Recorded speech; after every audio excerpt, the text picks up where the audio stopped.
The town of Flaxborough had, for the most part, settled into its customary rhythm on the morning of the annual flower show. The sun, although polite rather than insistent, shone through a patchwork of clouds, glinting off the tin roofs of the market stalls where Mrs. Pease displayed her begonias, and Mr. Hollingsworth prided himself on the exactitude of his dahlias. Children scuttled past, trailing sticky fingers over the perimeter fences, while their mothers whispered discreet warnings about dampness, slugs, and moral decay. It was at the Hall of St. Cecilia that the first unusual incident occurred, and one so delicate in its strangeness that at first the observant might have taken it for a mere lapse of etiquette. A priest, Father Llewellyn, known for his fastidiousness in sermon delivery and a certain fondness for a faintly theatrical flourish in his cassock, had arrived to register his own arrangement, a modest display of violets arranged in a formation that might have been described as a rather ambitious cross. Beside him, Sister Margaret, a nun whose reputation for punctuality and mild scolding preceded her like a faintly fragrant cloud of lavender, adjusted the placards for her own chrysanthemums. No one noted at first the slight tremor in Father Llewellyn's hand as he straightened a violet stem, nor the way Sister Margaret's eyes, ordinarily placid pools of serene disapproval, narrowed for a brief, imperceptible moment. It was a minor incident, one that would likely have passed unremarked in any other town. But Flaxborough had a way of noticing the smallest deviations from propriety, and the smallest deviations often grew legs of their own. The first audible disruption came when the hall's caretaker, Mr. Tidmarsh, stumbled across the polished floor with the soft clatter of a dropped tray. Teacups wobbled alarmingly. A scone escaped, rolling toward the dais like a miniature comet. "Bless my soul!" exclaimed Mrs. Pease, wringing her hands, though no great harm had been done. But it was the look exchanged between Father Llewellyn and Sister Margaret that gave the assembled townsfolk pause. In that fleeting moment a hush descended over the hall, a hush that might have been mistaken for reverence if anyone had wished to be charitable. It was not the tea nor the scones that mattered. It was the silence that followed, pregnant and heavy, as though the air itself had paused to listen. Later, of course, gossip would colour the story. Mr. Hollingsworth, tending to his dahlias, would insist that he saw something pass between them, eyes darting, whispers, a hand brushing a shoulder, like a secret being handed over without a word. Mrs. Pease, ever more dramatic in her recollections, would claim that the priest looked positively aghast, while the nun seemed positively trembling with, well, who could say? Inspector Purbright, however, was not yet present, and so the minutiae of human tension went largely unnoticed. Only the local schoolmistress, Miss Frobisher, paused long enough to raise an eyebrow in mild disapproval at the sudden quiet. "It's always the quiet ones," she murmured, to no one in particular, as she adjusted her spectacles and resumed her careful cataloguing of the begonias. It was when Sister Margaret retired to room 17, ostensibly to fetch a misplaced notebook of prize entries, that the oddness began to take a sharper turn. Father Llewellyn, left alone beside his violets, pressed a hand to his temple and muttered something that sounded suspiciously like a prayer. The door to room 17 closed with a faint click, which in most halls would have been unremarkable. But in St. Cecilia's Hall, a building of thin walls and attentive ears, the click was noticed. No one suspected the gravity of the moment yet.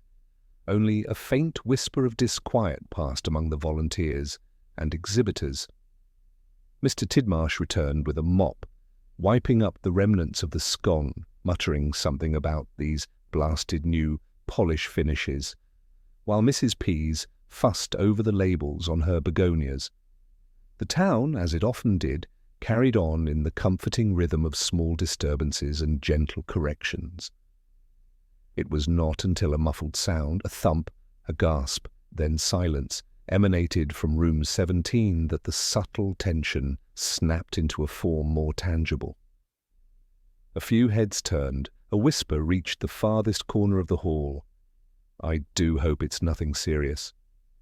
And so Flaxborough's long-established routine began to fracture, very quietly at first, like the slow cracking of fine porcelain. The small town, which prided itself on order, manners, and the occasional scandal-free flower show, was about to discover that even the most ordinary of events could conceal something most extraordinary.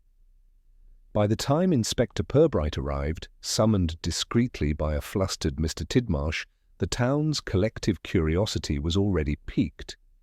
He entered, bowing slightly to those who glanced up from their exhibits, and surveyed the hall with that particular calm which only comes from years of observing people who believe themselves cleverer than they are. His eyes lingered on the closed door of room 17. No one spoke for a moment. The violets remained rigid in their cross formation, and the chrysanthemums in neat, almost defensive rows. Outside, the faint wind rustled the banners announcing the flower show, as if the world itself had taken a careful breath. Inspector Purbright, hands behind his back, inclined his head politely. "Well," he said, in his measured, unobtrusive manner, "it appears we have a minor mystery on our hands." And for once, minor was an understatement.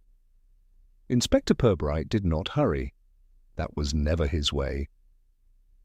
He allowed the soft murmur of the hall to wash over him as he approached the door to room 17, where the earlier sounds had originated.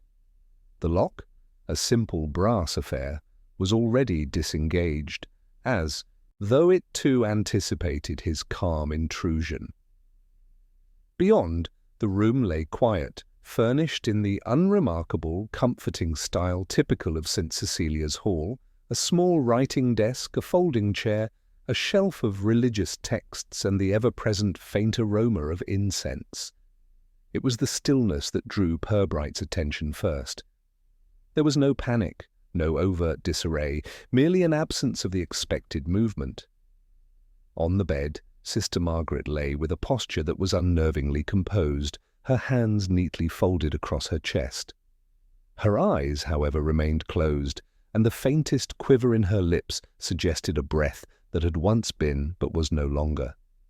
Purbright knelt briefly, inspecting the subtle, telltale signs that most would overlook, the slight discoloration of her fingernails, the gentle indentation where her rosary had rested. Nothing dramatic, yet everything spoke of an event both sudden and intimate. He rose slowly and turned to the priest, Father Llewellyn, who stood by the doorway, hands clasped behind his back, in a way that conveyed both decorum and an almost theatrical nervousness. "I trust no one else was present?" Purbright asked quietly. "No, Inspector," Llewellyn replied, his voice steady though his knuckles whitened around the edges of his cassock. I had merely fetched her notebook as she requested. Nothing else occurred." The inspector's eyes lingered, politely probing the spaces between words, measuring hesitation and unspoken implications.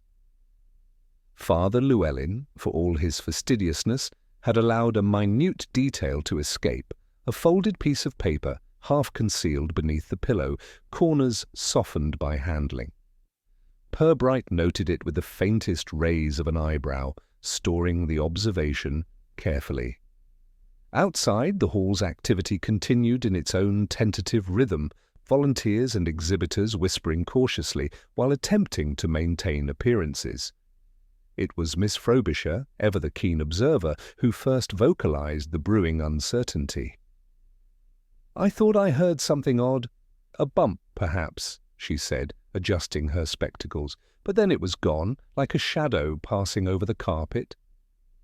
Gossip travelled with a speed and inevitability only small towns could manage.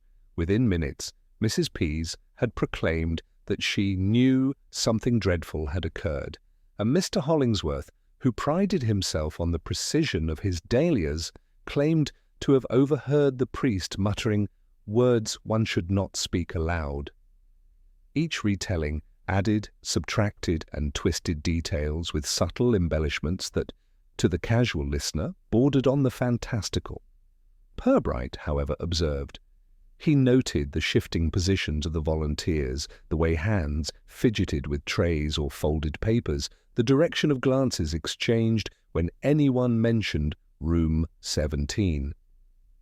Each gesture, seemingly insignificant, carried weight.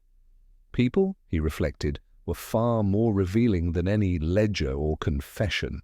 By mid-afternoon, the first obvious suspect had emerged in the quiet minds of the town. Father Llewellyn himself. His proximity, his unusual nervousness, and the whispered accounts of furtive behavior made him an easy target for suspicion.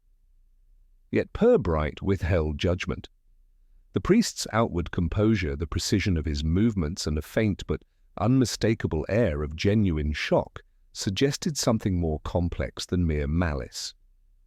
A trivial but odd detail eventually drew Purbright's focused attention: a single violet petal, slightly torn, lying on the polished floor outside the door.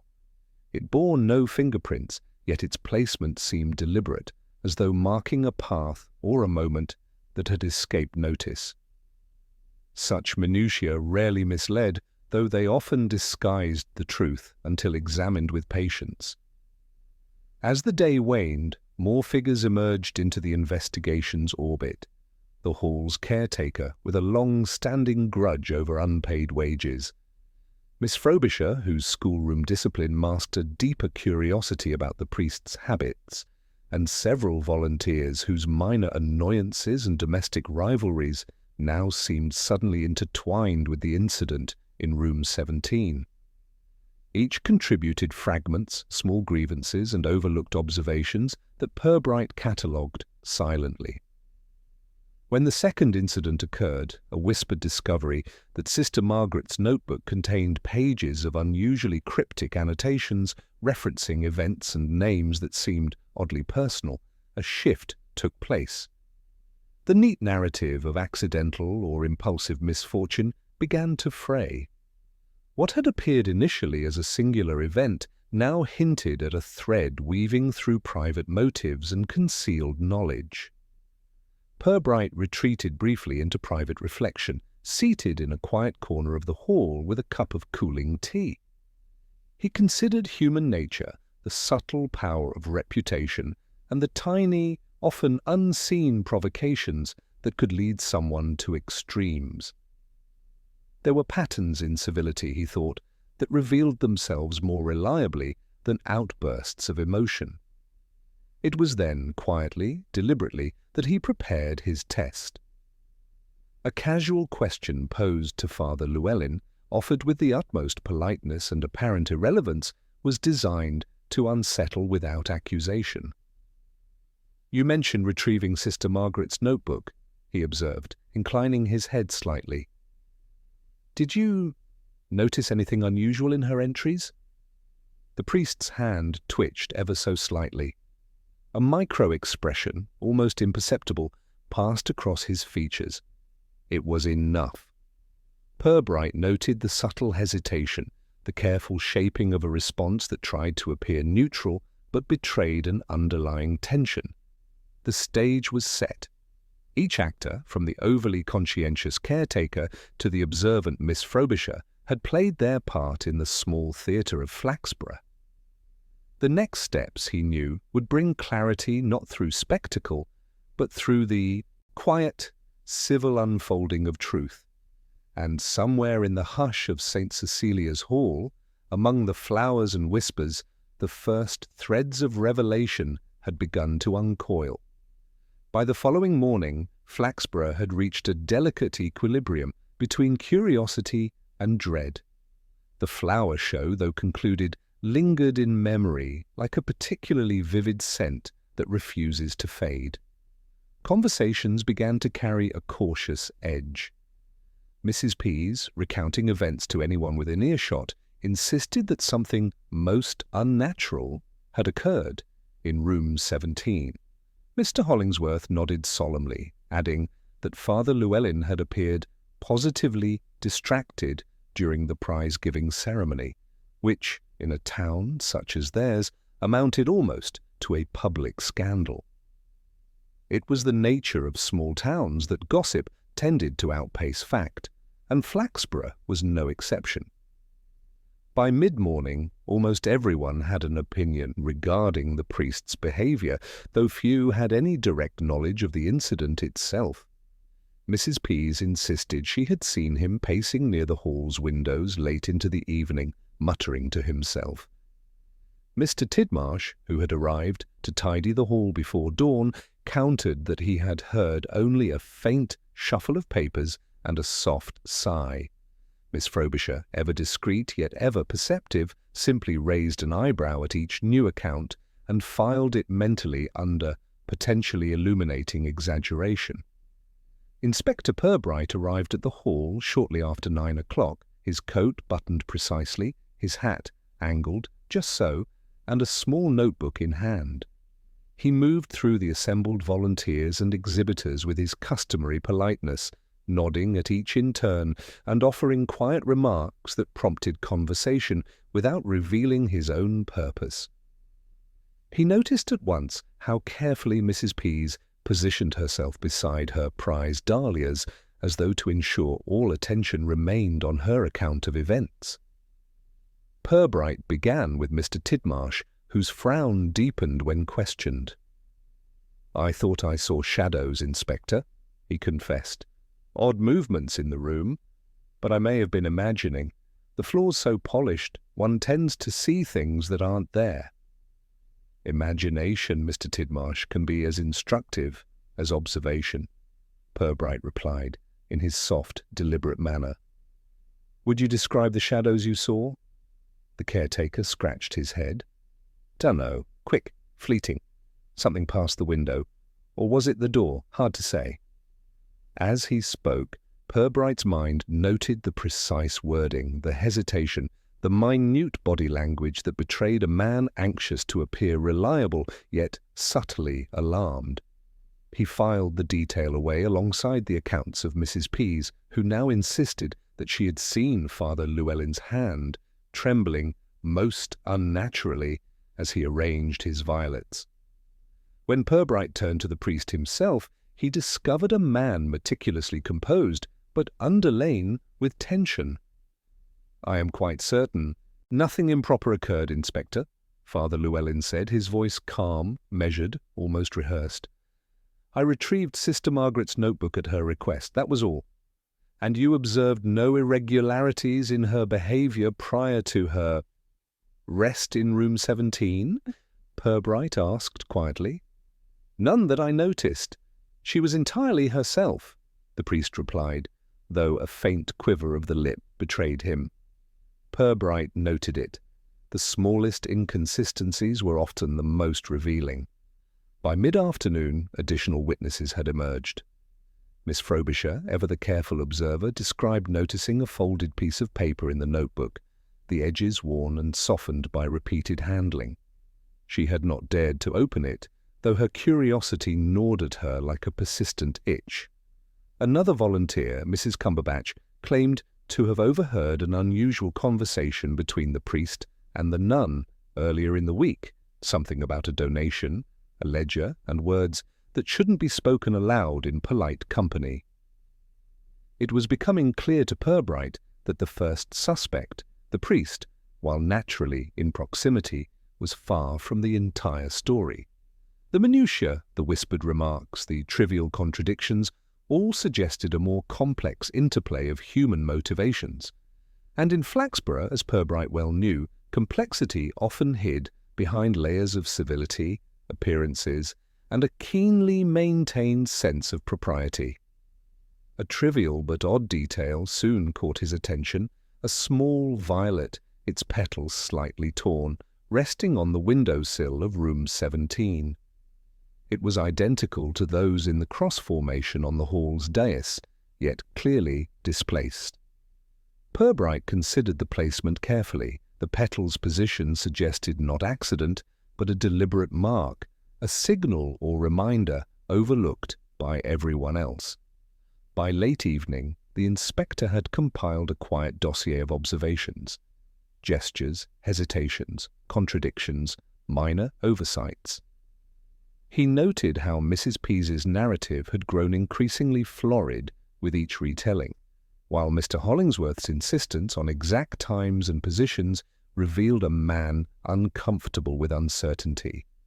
Father Llewellyn, though outwardly composed, exhibited subtle signs of strain. The tilt of his head when asked about the notebook, the slight tightening of his hands when pressed for details. The day ended with Purbright seated in a corner of the empty hall, sipping lukewarm tea. He considered human nature, social habits, and the town's obsession with propriety. Even the most seemingly trivial oddities, the torn violet petal, the hushed whispers, the anxious glance, formed a lattice of evidence far more revealing than any loud confession or dramatic gesture.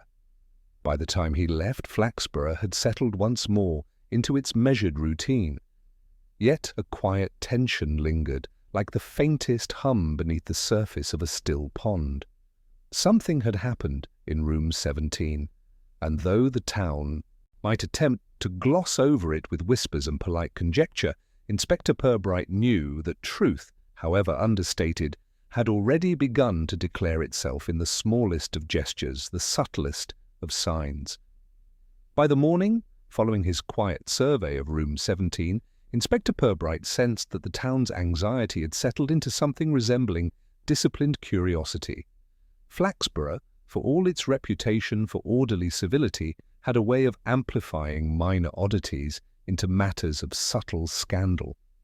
Conversations at the grocer's, in the post office, and on the platform of the railway station had all adopted a careful, anticipatory tone. The subject, of course, was Father Llewellyn and the incident in Room 17. Purbright arrived at the hall shortly after breakfast, his coat draped with casual precision and his notebook tucked discreetly under one arm. He noted immediately the shift in atmosphere. The volunteers who had been bustling with tasks the previous day now approached their duties with a cautious gravity, aware that the inspector's presence signalled observation beyond the usual. The first formal attention, however, came not from him, but from the town council. Councillor Hargreaves, an exacting man with a penchant for procedural correctness, arrived shortly after Purbright's entry.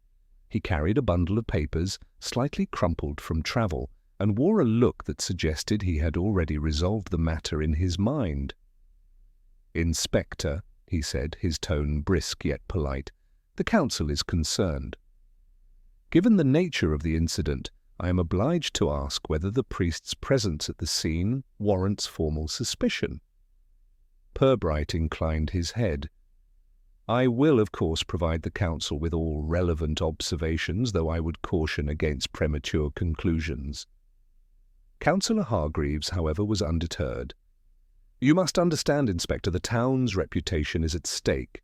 Father Llewellyn's proximity and the peculiar circumstances make him logically the most apparent suspect. I trust you will consider that." The inspector smiled faintly, a gesture of civility layered with unspoken caution. "Proximity alone rarely defines culpability," he observed. "Behavior, timing, and subtleties often yield more reliable indications." Nevertheless, the council's perspective quickly infiltrated town conversations. By mid-morning, nearly every volunteer and exhibitor at the hall had adopted the notion that Father Llewellyn bore responsibility.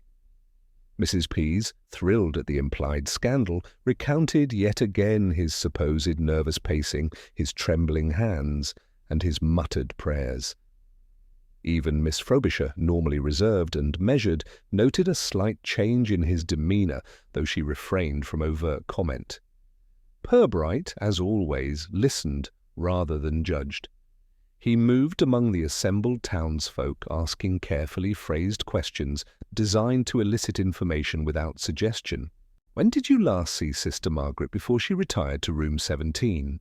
He asked one volunteer. "Was there anything she mentioned or did that struck you as unusual?" Responses varied.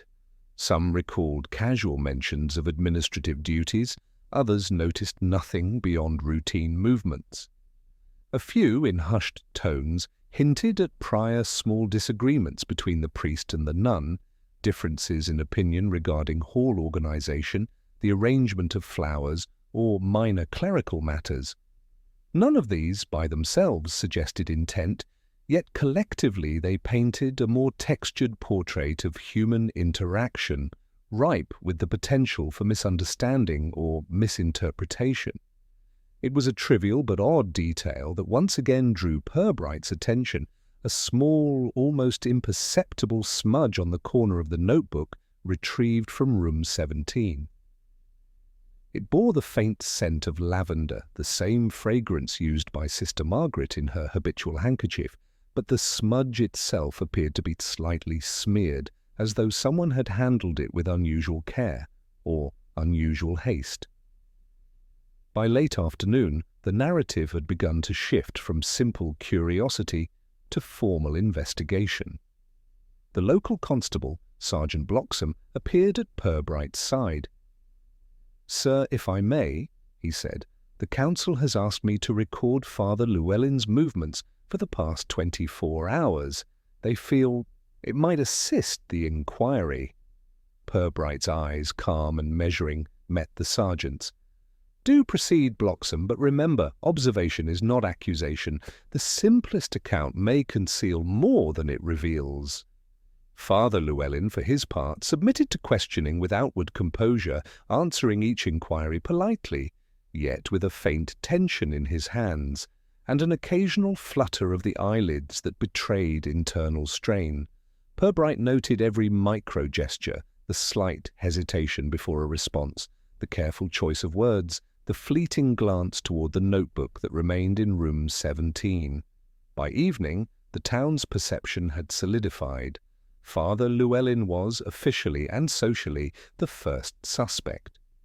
Yet Purbright, ever patient, withheld judgment. He understood that appearances, particularly in a town such as Flaxborough, could be misleading, and that human motives often hid behind layers of civility and propriety.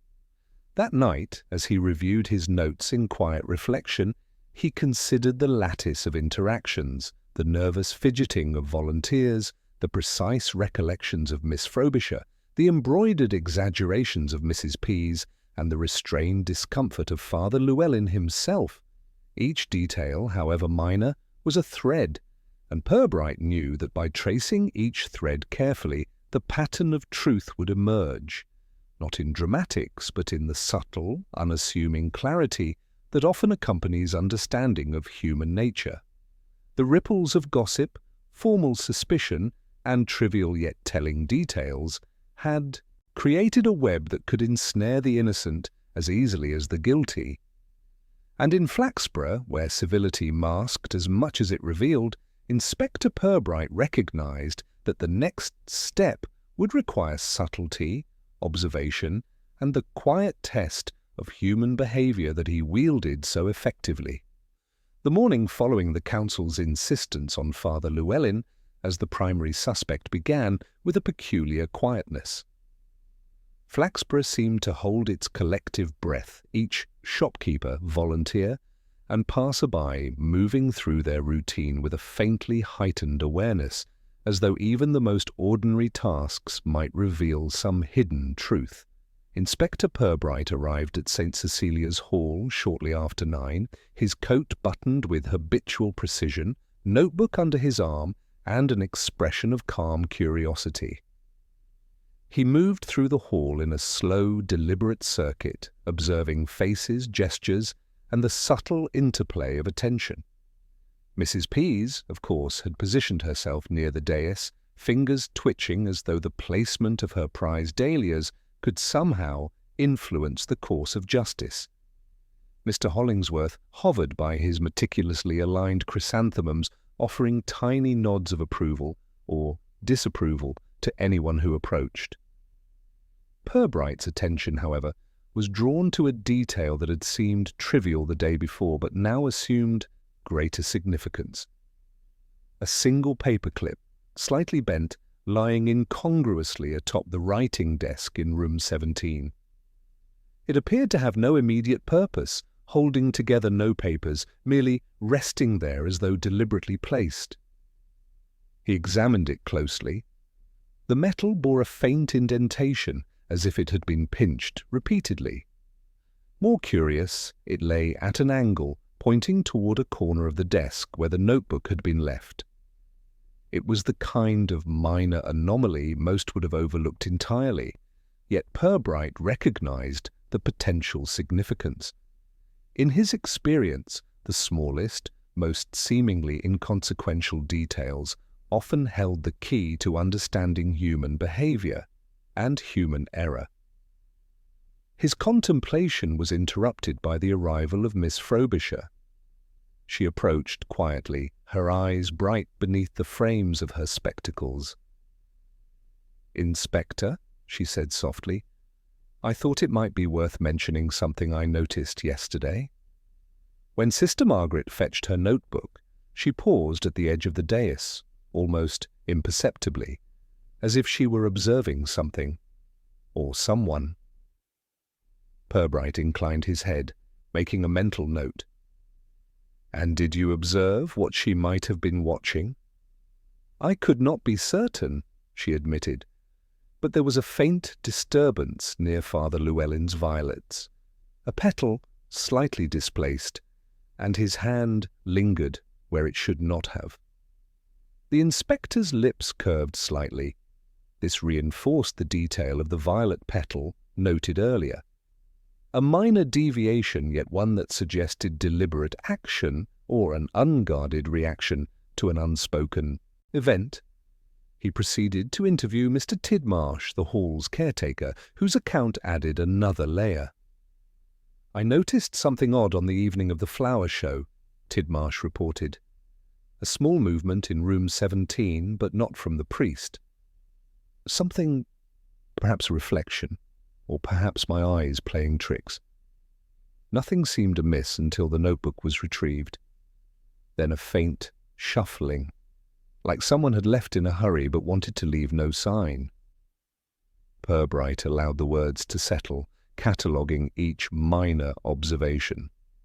The trifling paperclip, the displaced violet petal, the faint shuffling, each on its own might have been irrelevant. Together, however, they began to form a lattice of human behavior, a web in which motives, opportunities, and subtle deceptions intertwined. By late morning, Purbright had begun extending his inquiries beyond the immediate participants. He spoke with Mrs. Cumberbatch, who described hearing, some days before the incident, a muted disagreement between Sister Margaret and a visiting parishioner. The conversation, though seemingly trivial, concerning the order of pews, a donation ledger, and minor clerical oversight, hinted at underlying tension. Purbright noted the interplay of these minor grievances, the hidden resentments that the town's surface civility often masked. Even in the most decorous settings, he reflected, human nature tended toward subtle discord, and these small fissures could, under the right conditions, precipitate events that outwardly seemed inexplicable. By afternoon, he had returned to the hall and room 17 itself. The desk, the notebook, and the bent paperclip received his careful attention. He allowed himself the luxury of reflection, considering not only the physical evidence but the behavioral cues, the priest's meticulously measured speech, the nun's prior attentiveness, the faint hesitations and gestures noted by Miss Frobisher and Mr. Tidmarsh. As evening fell, Purbright departed the hall, notebook filled with observations both trivial and telling.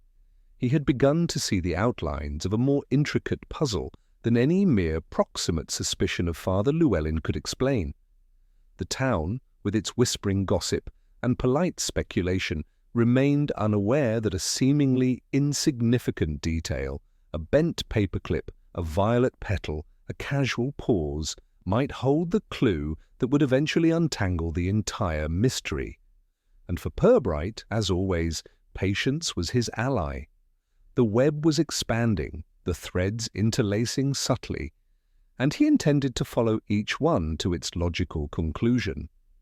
In Flaxborough, the truth, as always, would emerge not with drama but with the quiet inevitability of observation and reflection. By midweek, the investigation at St. Cecilia's Hall had begun to encompass more than the immediate participants of the flower show. Flaxborough, which prided itself on civility, found itself uncomfortably aware of the small tensions that lay beneath. Polite chatter.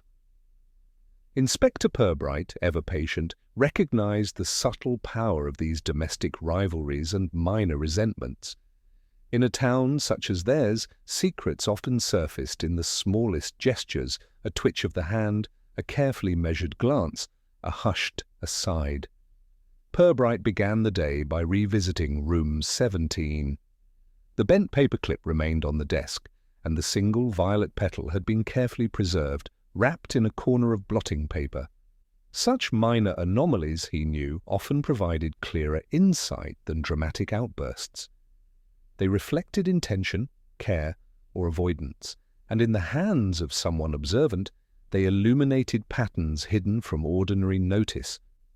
His first call was to Mrs. Cumberbatch, who lived on the outskirts of town and had long claimed a certain expertise in parish affairs.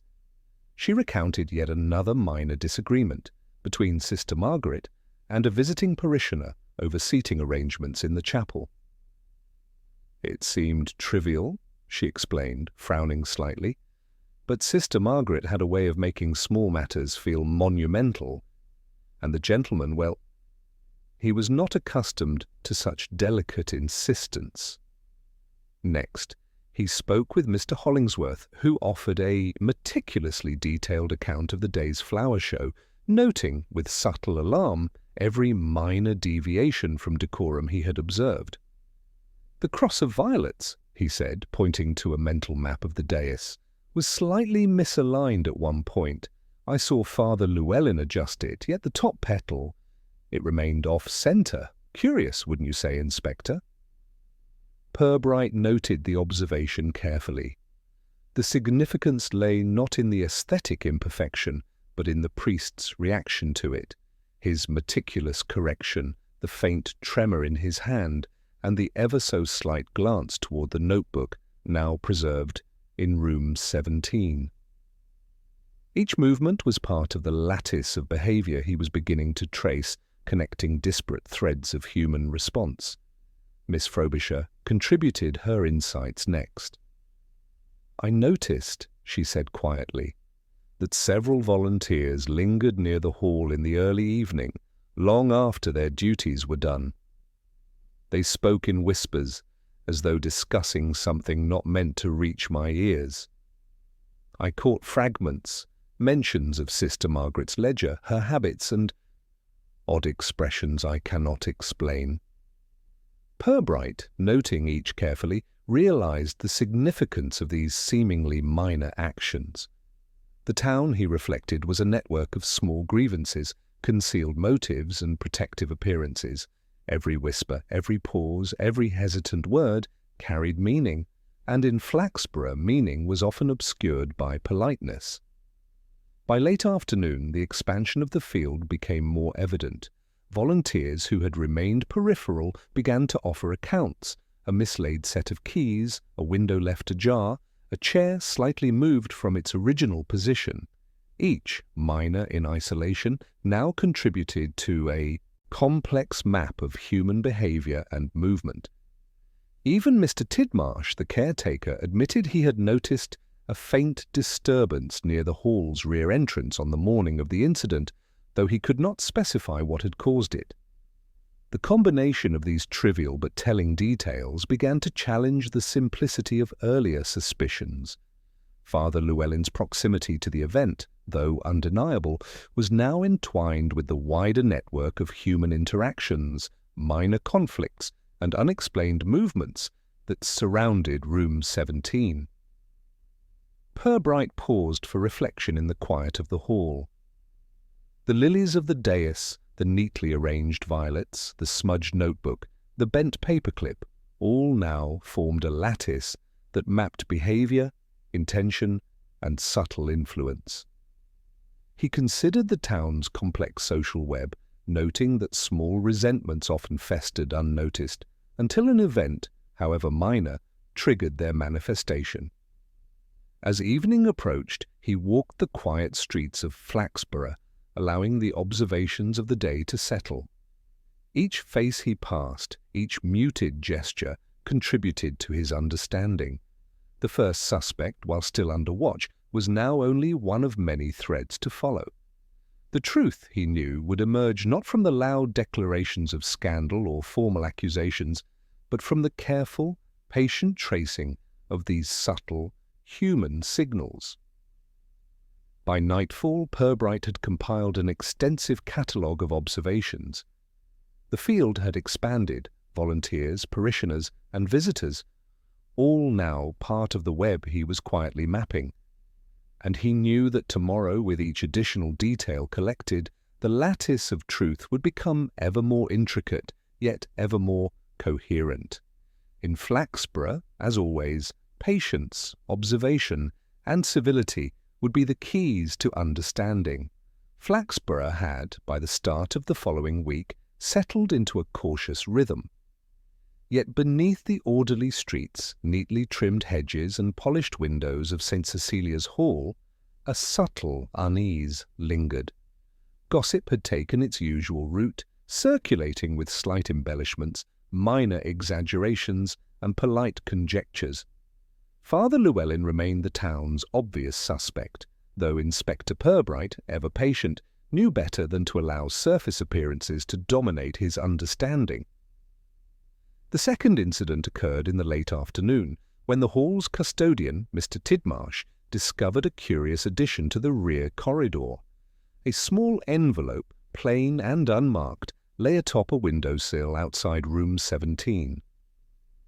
It was neatly sealed, the paper crisp but slightly worn at the edges. No one had noticed its arrival. It had not been there during Purbright's last inspection. Inspector Purbright called promptly, took the envelope with gloved hands. There was no urgency, no outward drama, yet in its quiet presence the nature of the investigation subtly shifted. He examined the envelope carefully, noting the handwriting. Neat, restrained, and deliberately careful. It was neither the priest's hand nor Sister Margaret's. Whoever had placed it had considered discretion, and perhaps concealment. Inside he found a single sheet of paper covered in carefully scribed notes. Nothing overtly incriminating, nothing melodramatic, simply a list of names, dates, and brief observations concerning parish activities and flower show arrangements. But the detail was telling. Several entries referenced room 17, the notebook, and minor disputes that until now had seemed trivial. The author, whoever it was, had taken pains to record what might otherwise have been considered negligible. Purbright studied the list in silence. The envelope did not simplify the investigation, it complicated it. Whereas before he had traced the subtle behaviors of those present at the flower show, now he faced the careful documentation of someone who had observed, noted, and perhaps manipulated circumstances. The neat lattice of gossip, gestures, and minor irregularities was intersected by a deliberately placed piece of evidence designed to provoke thought without direct accusation. He called Father Llewellyn into the hall once more. The priest arrived promptly, serene yet attentive, his hands clasped behind his back. Purbright, showing him the envelope without comment, observed his reaction. Llewellyn's gaze flickered briefly toward the desk, then settled once more on the inspector. There was no overt alarm, no confession, but a subtle tightening around the priest's mouth suggested an awareness of significance. By mid-evening, Purbright had spoken with several volunteers and parishioners who had noticed the envelope. Opinions varied. Some assumed it had been delivered by mistake, others whispered of mischief, and a few wondered if it had been an attempt to frame the priest further. Mrs. Pease, of course, immediately seized upon the envelope as proof of scandal, though even she admitted she could not interpret its contents with certainty. The second incident, though understated, altered the trajectory of the inquiry. The neat narrative of a single suspect became more complicated. There were now additional players in the field, an unknown observer, minor disputes, and small details that hinted at human intention beyond mere accident or proximity. Purbright considered the implications carefully.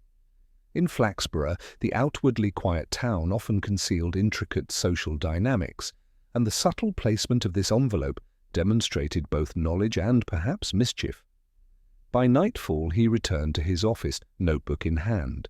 The day's events had added both clarity and complexity. The lattice of observations had gained new threads, weaving in motives, minor grievances, and deliberate acts of concealment. He reflected on human nature, on the propensity of even the most decorous individuals to act with self-interest, caution, or hidden humor. The second incident had achieved its effect. It unsettled the previous assumptions, drew attention to minor details previously overlooked, and illuminated the intricate social dynamics surrounding Room 17. In the calm, deliberate manner of his methods, Inspector Purbright now possessed not only the behaviors of those present, but the subtler suggestion of external influence, a second layer in the quiet mystery that had begun with a violet, a notebook, and a single, carefully observed gesture. As he closed his notebook and prepared for rest, he noted the faint hum of the town beyond the hall. Flaxborough would sleep tonight unaware of the subtle shifts in the investigation, yet the quiet tension in its streets, the small anticipatory gestures of its citizens, and the carefully placed envelope had irrevocably altered the path of truth. Purbright, as always, would follow it with patience. By the time night fell over Flaxborough, Inspector Purbright had returned to the quiet of his modest office above the police station. The streets outside were calm, lined with gas lamps whose soft glow gave the town an almost theatrical serenity, belying the subtle tensions that had quietly permeated St. Cecilia's Hall. He settled into his chair, placing his notebook on the desk and pouring himself a small measure of brandy, an indulgence he rarely permitted but which aided contemplative thought. He reviewed the events of the previous week with meticulous care. The first incident, the faint disturbance in Room 17, had seemed straightforward to the town. The priest, Father Llewellyn, present at the scene, naturally became the centre of suspicion. The second incident, the arrival of the unmarked envelope, introduced layers of complexity. Minor grievances, seemingly trivial disputes, and subtle behavioral clues, small gestures, glances, hesitations, began to interweave into a pattern that required careful untangling. Purbright considered human nature as he rarely allowed himself to do in public. Civility, he mused, often functioned as a veil, concealing envy, petty ambition, and concealed resentment. The small town, with its polished facades and orderly routines, was fertile ground for such subtleties. People rarely acted without motive, yet their motives were seldom as dramatic as the public imagined. They were instead grounded in small, persistent irritations, misunderstandings, and protective self-interest. He thought of Father Llewellyn, composed, meticulous, outwardly serene, yet betraying minute signs of tension. A twitch of a hand, the faint hesitation before a response, a subtle glance toward the notebook, all indicated awareness and concern. But awareness did not automatically imply culpability. It was equally plausible that the priest had merely been caught up in the minor mischiefs and anxieties of the parish, a man beset by circumstance rather than intent.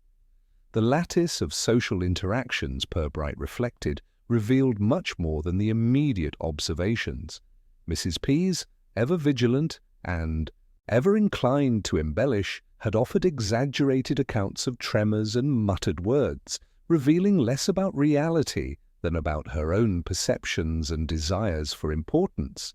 Mr. Hollingsworth, the precise cultivator of dahlias and chrysanthemums, had recorded every minor deviation, demonstrating his need for control and his discomfort with uncertainty. Miss Frobisher's quiet attentiveness, in contrast, had provided more reliable behavioral observations, revealing hesitations and glances that others might have dismissed as inconsequential. Then there was the matter of the envelope. The careful handwriting, the crisp paper, the understated attention to detail, all suggested deliberate placement and intentional concealment. Whoever had delivered it possessed knowledge of Room 17, of the notebook, and of the individuals involved. Its presence implied observation, calculation, and perhaps a subtle attempt to manipulate the narrative without drawing overt attention. Purbright pored over the minor anomalies that had accumulated: the bent paperclip, the displaced violet petal, the faint smudge on the notebook, and the whispered remarks that had circulated among volunteers and parishioners. Each detail, considered in isolation, might appear trivial. Together they formed a network of human action and reaction, of minor provocations and concealed intentions. He considered timing as well. The subtle shifts of events, the moments when Sister Margaret had paused, the seconds when the priest's hand had lingered, the intervals between the flower show and the discovery of the envelope, were all part of a temporal map. In this map, human nature revealed itself, not through overt confessions or dramatics, but through gestures, hesitations, and the careful management of appearances. Purbright's reflections extended to Flaxborough itself, a town whose very order and civility fostered concealment.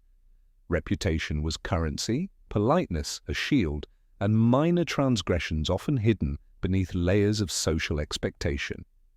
The incident in Room 17 was not merely about a possible crime, it was about human behavior under observation, the quiet interplay of curiosity, fear, and self-interest that guided conduct even in the most decorous settings. By the end of the evening, Purbright had organized his thoughts into a quiet framework. The priest remained a figure of interest, but he was only one element in a wider lattice of human motives.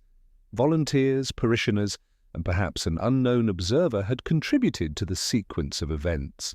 The lattice was intricate, yet each thread, if followed with patience and subtle attention, promised clarity. As he extinguished his lamp and prepared for bed, he allowed himself a rare thought of satisfaction. The investigation, for all its outward tranquillity, was progressing.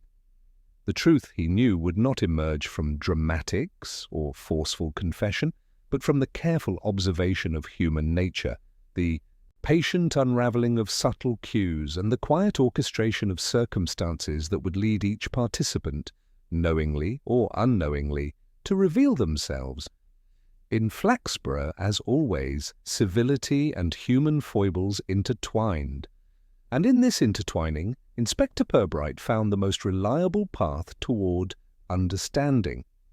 The morning following his private reflections, Inspector Purbright arrived at St. Cecilia's Hall with an understated sense of purpose. Flaxborough's streets were calm, the soft clatter of hooves and the occasional whisper of conversation providing the familiar rhythm of small-town life. Yet Purbright carried in his mind the intricate lattice of details he had compiled: the bent paperclip, the displaced violet petal, the subtle smudges on Sister Margaret's notebook, the envelope of carefully noted observations, and the quiet, revealing gestures of the town's volunteers and parishioners. He understood that to advance the investigation further, he would require more than observation. He needed a test, a subtle, unobtrusive measure that might elicit reactions revealing concealed truths. And in Flaxborough, as he often reflected, the smallest social maneuver could expose far more than formal questioning or overt accusation. Purbright chose a setting that allowed civility and observation to coexist. A scheduled meeting of the hall's volunteers under the pretext of arranging a follow-up event. Father Llewellyn, of course, would be present, along with Mrs. Pease, Mr. Hollingsworth, Miss Frobisher, and the other key parishioners. The gathering was designed to appear entirely routine, a discussion of flower show records and preparations for upcoming parish affairs, yet it carried the potential for delicate revelation. As the meeting commenced, Purbright allowed others to speak first. He observed small gestures, the slight leaning forward of Mrs. Pease when the priest addressed the group, the measured alignment of Mr. Hollingsworth's notes, Miss Frobisher's subtle tracking of interactions across the room. Then carefully he introduced the test. "Perhaps," he suggested softly, "we might revisit the arrangement of records from the previous flower show. There was mention of a particular notebook in room 17. It seems to have captured the attention of several of you. Might we examine it together?" The room reacted in muted, telling ways. Mrs. Pease's hand trembled slightly as she adjusted a sheet of paper. Mr. Hollingsworth's jaw tightened, and he coughed delicately, pretending to clear his throat. Father Llewellyn's expression remained composed, yet a faint lift of the eyebrow betrayed the faintest tension. Miss Frobisher, ever observant, noted each micro-gesture with quiet precision. Purbright allowed the moment to linger, carefully watching how attention, body language, and word choice responded to the subtle pressure. Then he took another step, retrieving the notebook and setting it on the table. "This notebook," he said, his tone courteous yet deliberate, "contains several entries that merit clarification. Perhaps someone might offer insight into the final moments in room 17, or the circumstances surrounding this envelope, which appeared shortly thereafter." Father Llewellyn shifted ever so slightly, as though a carefully maintained composure was momentarily challenged. Purbright noted the small tightening of the hands and the almost imperceptible pause before the priest replied. "Inspector," he said carefully, "I have already provided all relevant information. I cannot speak to documents or communications of which I was unaware." Purbright nodded, as though merely acknowledging the comment. Yet he continued his gentle, deliberate observation, introducing other minor cues into the conversation. A mention of the bent paperclip, the displaced violet petal, and the precise timing of events during the flower show. Each reference, offered without accusation, was designed to gauge reaction rather than elicit confession. The room, outwardly calm, became subtly charged. Volunteers exchanged glances, whispers, almost inaudible. Mrs. Pease shifted her weight nervously, while Mr. Hollingsworth tapped the table with carefully measured rhythm. Father Llewellyn's composure wavered only slightly, yet enough to allow Purbright's keen attention to note the internal tension. Miss Frobisher, ever astute, recorded the behavioral nuances with silent approval, understanding the quiet orchestration of the inspector's test. By the meeting's conclusion, Purbright had collected more information than any formal questioning could have yielded. Reactions had been observed, hesitations noted, and minor telltales, gestures, shifts in tone, fleeting expressions documented meticulously. No accusation had been made, yet the lattice of human behavior had subtly revealed the presence of anxiety, awareness, and a carefully concealed sense of responsibility. As he departed the hall, Purbright reflected on the effectiveness of subtlety in human investigation. Drama and confrontation often yielded false impressions. Civility and observation, in contrast, illuminated intentions with quiet inevitability. The first formal suspect, while still central to the inquiry, was now viewed within a broader context of small grievances, deliberate gestures, and unseen observers. The lattice of clues was growing denser, yet clearer. And in Flaxborough, where decorum masked motive and politeness concealed tension, the most understated test, quietly observing reactions under the guise of ordinary business, had proven to be the most revealing. Purbright retired that evening, notebook filled with minute observations. The next steps, he knew, would require synthesis, patience, and the precise timing of revelation. The threads of human behavior were now aligned, ready for the final, delicate unraveling. The week had drawn on, and Flaxborough, outwardly serene, hummed with the quiet undercurrent of speculation. Flowers were arranged and rearranged, notebooks consulted and reread, and gossip circulated in polite murmurs across the town. Yet Inspector Purbright, patient as ever, observed in measured silence, allowing the minor details and human reactions to crystallize into a more coherent understanding. He arrived at St. Cecilia's Hall that morning with a sense of anticipation carefully tempered by his habitual calm. The hall was nearly empty, the early light casting long shadows across polished floors and neatly aligned pews. Father Llewellyn was present, attending to the final adjustments of floral displays, while the volunteers and parishioners arrived sporadically, offering polite nods and deferential smiles. Purbright's presence, understated yet authoritative, subtly reshaped the atmosphere. The purpose of this day, he knew, was not to confront but to observe, to allow the intricate lattice of human behavior to reveal itself fully. He began with routine matters, discussing upcoming parish events and minor logistical details. Volunteers responded with customary civility, yet under Purbright's unobtrusive gaze, the slightest hesitations, glances and gestures were noted. Mrs. Pease, for instance, offered overly detailed instructions regarding the arrangement of petals for an afternoon ceremony, her hands trembling ever so slightly. Mr. Hollingsworth meticulously measured the spacing of chrysanthemums, tapping the table with precise rhythm, while Miss Frobisher moved with quiet attentiveness, noting the subtle interplay of tension among the assembled participants. Father Llewellyn, outwardly composed, carried the faint air of someone weighing each word and gesture carefully. Purbright allowed the meeting to progress naturally, then introduced the final element, a seemingly casual remark about Room 17 and the now familiar bent paperclip. "It is curious," he said, voice gentle, "how minor details such as a misplaced item or a petal slightly out of place can illuminate patterns that might otherwise escape notice." He observed carefully. Reactions were subtle but telling. Father Llewellyn's hand lingered on a notebook. A faint crease of the brow betrayed momentary unease, while Mrs. Pease's fingers tightened around her notes. Mr. Hollingsworth glanced toward the dais as though seeking reassurance, and even Miss Frobisher's eyes flickered toward the small, unremarkable items on the desk, acknowledging their significance without comment. Purbright paused, allowing the moment to settle, then spoke again. "And yet, in examining these minor irregularities, we must consider intention as much as circumstance.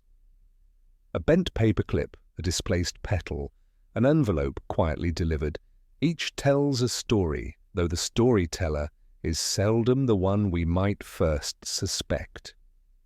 The calm of his phrasing, devoid of accusation, had the effect he anticipated. Subtle shifts of posture, a faint intake of breath, the briefest hesitation in reply. All were noted. The guilty party, if present, could not conceal recognition, awareness, or the mild disquiet that accompanies concealment of truth. By mid-afternoon, the assembled group had dispersed, each returning to the routines of the hall, while Purbright reviewed his notes in the quiet of the now empty space. He reflected on the precision of human behavior, how gestures, hesitations, and micro-expressions often carried far more information than words themselves. Civility, politeness, and social expectation, while concealing certain impulses, also subtly exposed others. Purbright's patience had now prepared the final stage. The web of minor grievances, subtle gestures, and concealed observations had been fully observed, and the lattice of human nature laid bare. Each participant had revealed, without drama, the faint traces of intention, guilt, or innocence. The final step, the calm, civil revelation, could proceed with all the dignity and subtlety that Flaxborough demanded. As evening descended, the hall was prepared for the concluding assembly. Candles flickered along the walls, casting gentle shadows over the flowers and furniture, while the faint scent of violets lingered in the air. Purbright, notebook in hand, understood that the culmination of days of observation, reflection, and subtle testing would now unfold. The threads he had traced, so patiently gathered, would converge quietly but unmistakably.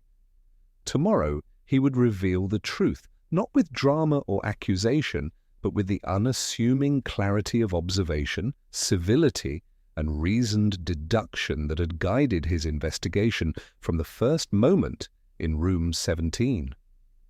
The following morning, St. Cecilia's Hall was bathed in soft, filtered light, giving the polished wooden floors and neatly arranged flowers an almost reverential glow. Volunteers arrived with subdued anticipation, the usual murmurs and polite exchanges slightly subdued, as though even the mundane routines sensed the weight of an impending resolution.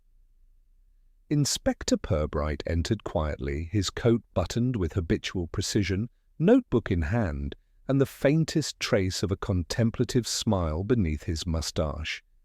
He began the gathering with characteristic civility, thanking the volunteers and parishioners for their continued attention and diligence. Then, without hurry or emphasis, he set the stage for the final explanation. "We have spent several days observing, discussing, and reviewing minor details," he said softly. "Some matters, trivial in isolation, have guided our understanding of events surrounding Room 17. It is remarkable, in fact, how the smallest gestures, an adjustment of a petal, a bent paperclip, a quiet envelope, can illuminate the true course of human behavior." The room listened attentively, the tension barely perceptible but present. Father Llewellyn stood near the dais, composed, his hands lightly clasped, yet Purbright noted the faint tension in the priest's posture. The other volunteers, Mrs. Pease, Mr. Hollingsworth, Miss Frobisher, and the rest, watched with polite curiosity, eager for insight yet careful to preserve decorum. Purbright allowed a brief pause, letting the calm expectation settle, then continued. "Sister Margaret, as you know, was meticulous in her duties, conscientious to the last degree. It was this very conscientiousness that unfortunately intersected with human oversight and minor miscommunications." He gestured gently toward the notebook, now open on the desk. This notebook, while appearing innocuous, contains careful records of daily routines, minor disagreements, and procedural notes. It was observed, noted, and, unfortunately, misinterpreted by several individuals. There was a faint ripple of murmured curiosity. Purbright's eyes, serene yet precise, swept across the assembled group. The bent paperclip, the displaced violet petal, the envelope placed outside Room 17, these were not the signs of deliberate malice, nor of criminal intent. They were the consequences of human error, conscientious attention, and, in the case of the envelope, the deliberate caution of one who wished to ensure no misunderstanding occurred. He turned slightly toward Father Llewellyn, whose hands relaxed fractionally, though his gaze remained composed. Father Llewellyn's presence at the scene, and his careful attention to the notebook and floral arrangements, created the appearance of involvement. But careful observation, over days, reveals a man guided by duty, concern, and a mild apprehension that others might misinterpret minor irregularities. Mrs. Pease, still fidgeting slightly with her gloves, inclined her head in silent acknowledgement. Mr. Hollingsworth's precise brow relaxed, the tension of imagined responsibility lifting. Miss Frobisher's measured nod confirmed the pattern Purbright had patiently drawn, all minor cues now aligned to reveal intention, or the lack thereof, with subtle clarity. "And the envelope?" whispered one of the younger volunteers. Purbright allowed the faintest smile. Placed, as it turned out, by an observant parishioner wishing to ensure that all minor details were recorded and understood, not to incriminate, but to clarify. Human behavior, as I have often remarked, reveals itself most clearly when left to the subtleties of observation rather than dramatic intervention. A soft exhale swept through the room, a collective relief mingled with the quiet amusement that comes from witnessing the resolution of a minor but intricate human puzzle. Civility and decorum returned fully, now reinforced by understanding rather than mere assumption. Purbright concluded with the calm authority that had guided the entire investigation. In Flaxborough, we have discovered as ever that truth is seldom dramatic. It resides in the gentle interplay of human nature, attention, error, caution, and occasional misinterpretation. Justice, in this instance, lies not in punishment, but in comprehension, and that, I trust, is sufficient. The volunteers, parishioners, and Father Llewellyn himself nodded, their earlier anxiety now dissipated. The town's rhythm, subtly interrupted over the past days, could resume, tempered by the lessons of careful observation and human behavior. By afternoon, the hall was once again a place of ordinary activity. Flowers arranged with meticulous care, volunteers conversing quietly, and the soft hum of social order restored. Purbright returned to his office above the station, notebook filled with precise observations and reflections. He allowed himself a moment of quiet satisfaction. The lattice of human behavior, the subtle miscommunications, and the minor eccentricities of Flaxborough had been traced, understood, and with patience resolved. The town, as always, would continue its routines, aware only in the faintest way of the intricate web that had quietly unfolded around Room 17. And in the calm, precise unfolding of human behavior, Inspector Purbright found both clarity and satisfaction.